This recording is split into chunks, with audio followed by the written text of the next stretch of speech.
বিজেপিতে মিশে যাওয়ার জল্পনার মধ্যেই এনডিএর বৈঠকে আজ এনসিপিআই সাংসদরা।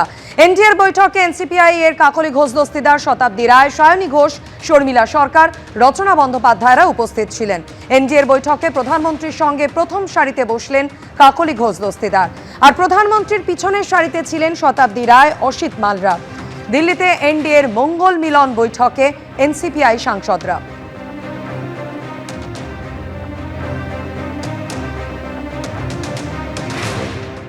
এই মিটিংগুলোতে তথ্য দিয়ে জানানো হয় সাংসদদের যে মোদী সরকার কি কাজ করেছে।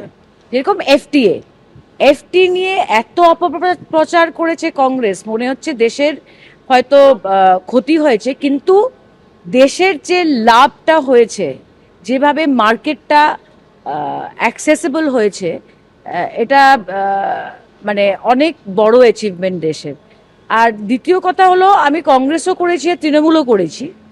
সুপ্রিমোর সঙ্গে দেখা করা অলমোস্ট অসম্ভব। হ্যাঁ, আর সুপ্রিমোর আশেপাশে যারা থাকে ওদেরকে নিয়েই চলতে হয়। কিন্তু বিজেপিতে এসে দেখলাম এনডিএতে যে দেশের প্রধানমন্ত্রীর সঙ্গে সাক্ষাৎ করা যায়, মন্ত্রীদের সঙ্গে সাক্ষাৎ করা যায়, কথাবার্তা বলা যায়, যে কালচারটার জন্যে যেটাকে আমরা বলি অহংকার is the biggest negative of the other parties. নির্বাচিত জনপ্রতিনিধি হোক কিংবা দেশের সাধারণ মানুষ, প্রত্যেকেই এটা জানেন যে ভারতবর্ষের এই মুহূর্তে উন্নয়ন, অগ্রগতি, প্রগতি এবং বিশ্বাঙ্গনে ভারতবর্ষকে প্রতিষ্ঠা করতে পারেন একমাত্র নরেন্দ্র মোদী এবং নরেন্দ্র মোদীর নেতৃত্বে এনডিএ সরকার। তাই অনেক নতুন মানুষজন তারা এনডিএতে সামিল হচ্ছেন। এই কর্মযজ্ঞে তাদের অংশীদারিত্ব থাকুক, এটা তারা মনে করছেন, এবং যারা আসছেন এনডিএও তাদের স্বাগত জানাচ্ছে। তৃণমূলের কার্যপদ্ধতি, তৃণমূলের নেতৃত্বের প্রতি ঘৃণা, বিতৃষ্ণা, অনাস্থা আজকে এদের এই পর্যায়ে এনে দাঁড় করিয়েছে। এটা তৃণমূলের আভ্যন্তরীণ বিষয়, কিন্তু এনডিএর শরিক হিসেবে তারা কাজ করবেন, এটা তো এনডিএ শক্তিশালী হবে। एनसीपीआई के जो सांसद है वो तृणमूल कांग्रेस का सांसद होकर जीता था, ममता बनर्जी को तस्वीर लगा के जीता और बीजेपी का विरोध करके जीता। वो तो पार्टी के साथ गद्दारी किए हैं, पार्टी छोड़ दिए हैं, और जो बीजेपी का विरोध में जीता था वो बीजेपी के साथ शामिल हो रहे हैं। 20 জন এক্সট্রা সাংসদ কি বলবেন? প্রথম এনডিএ মিটিংয়ে তারা ছিলেন।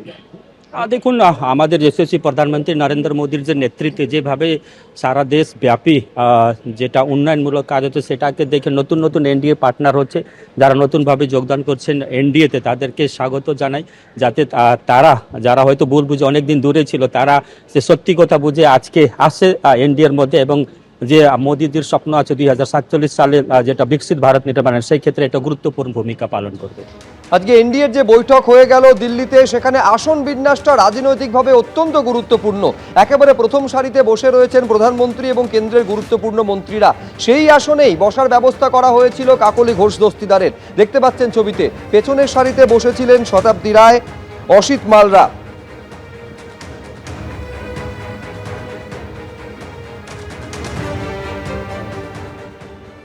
বাঞ্চ অফ গদ্দার্স, যারা এই তৃণমূলের সিম্বলে জিতেছে 2024-এ, মমতা ব্যানার্জির সিম্বলে, তৃণমূলের সিম্বলে এই ভোট যারা দিয়েছে, অ্যান্টি বিজেপি ভোটাররা তাদের ভোট দিয়েছে। সেই ভোট নিয়ে দিল্লিতে গেছে, আর আজকে মমতা ব্যানার্জি ঘটনাচক্রে মুখ্যমন্ত্রী নেই বলে তারা বিজেপির কাছে চলে যাবে।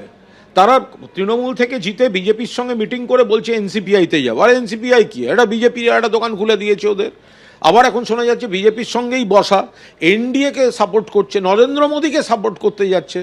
এটা শুধু তৃণমূল কংগ্রেস বা মমতা ব্যানার্জির সঙ্গে বিশ্বাসঘাতকতা নয়, একজন ভোটার যারা অ্যান্টি ভাজপা ভোট দিয়ে এই 20 জনকে পাঠিয়েছে, তাদের সঙ্গে বিশ্বাসঘাতকতা, ব্যক্তিগত ধান্দায় এরা জিতেছে অ্যান্টি বিজেপি ভোটে, আর ওখানে এখন গিয়ে বিজেপি আর এনডিএর সঙ্গে নরেন্দ্র মোদীকে নেতা বলছে।